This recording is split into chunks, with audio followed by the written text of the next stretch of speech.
talking about a tricky topic. We're gonna talk about abuse, because I feel like no one has really talked about this in the lesbian YouTube community yet. What would you consider abusive behavior when you're in a relationship with somebody? I think there's lots of different types of abuse: physical, mental, emotional, sexual. Those forms of abuse can be exhibited in many, many different ways, not just physical. You know, they could show up in forms of jealousy, or the other person being very controlling, or them having a lot of trust issues and taking those things out on you, or having violent outbursts of anger. Any intent to cause harm, whether it be physical or emotional, when you are intentionally trying to do that to your partner, is abuse. I feel like in so many abusive relationships, something happens and then the next day they're like, I'm so sorry, baby. You know, but they have like an anger. Sometimes there's like a history of abuse in their family, so it seems like normal to them. Have you ever been in an abusive relationship? I would not say that I've been in an abusive relationship. I think that I allowed this person to kind of like take certain parts of me. People can look and say that are good things, like me talking to people, having new friendships or whatever, and this person was so insecure that they made me feel horrible about being that type of person and like talking to all these people. They just assume that I'm just like trying to have sex with all these people, so they like tried to take that part of me away. You know, I've been in a situation where I've been, you know, hit by an ex or whatever, and she'll apologize for it and always have an excuse like, oh, I was drinking or was this. But we should never allow ourselves to get in that situation, especially if we love or care about each other. We should be respectful of each other and never allow those things to happen. I have had friends that have been in abusive relationships. Most all of those that I know of, at least the knowledge that I had, were all forms of emotional abuse. How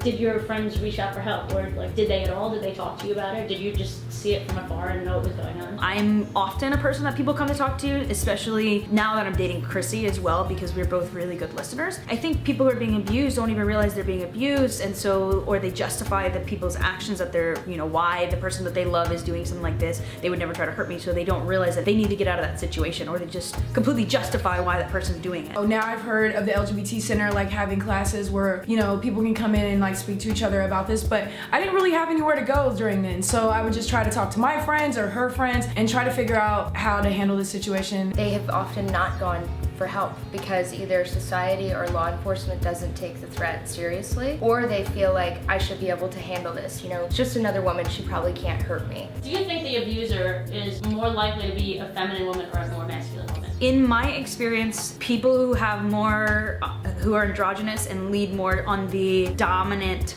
personality have those more aggressive traits, and that's sad, but that's what I've noticed. It's a mix. You never know. Like, I literally am thinking about all my friends' situations and relationships that can be abusive, and half of them are from the dominant partner. Actually, the dominant partner can be a stud, a stem, or a femme, like in different ways. So I think it's a mix of being split. It just depends on who kind of has that issue, and sometimes it's the issues of how that person grew up. I would assume it's the more feminine one, at least if we're talking about emotional abuse, because I don't think girls get physical as often, but I think the more feminine is used to catty girls and handling problems through hurtful words. Why do you think abuse in the lesbian community is a topic that no one on YouTube has really talked about yet? The reason potentially could be is that the people who would be talking about this issue haven't experienced it, or the people who have experienced it on YouTube don't feel comfortable talking about it, or people don't realize that it's actually a problem. It has to be one of those three. I think it's just like the YouTubers that are on the internet, like probably a lot of them haven't gone through this scenario, and then the ones that have gone through this are probably not at the point yet where they're able to talk about it. I think it's something that we definitely need to talk about. The lesbian community might not talk about this because there's also not a lot of knowledge about it. There's not a lot of people speaking out. They feel as though people won't take it very seriously. You don't talk about it so much because you can hide it. There are bruises, it's not physical most likely, so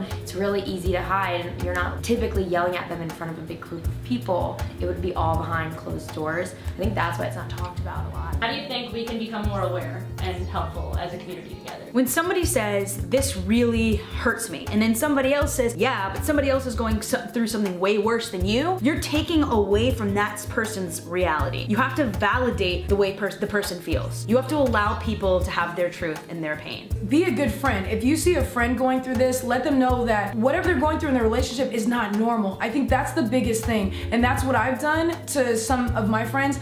sometimes they cut you off. They don't want to hear that. They want to keep being in this relationship with somebody, but sometimes it'll get through to them and you can actually help them. By sharing stories, like you telling people what you went through, so then they can watch and say, oh my gosh, this is exactly what is happening to me. I didn't even realize it's abuse.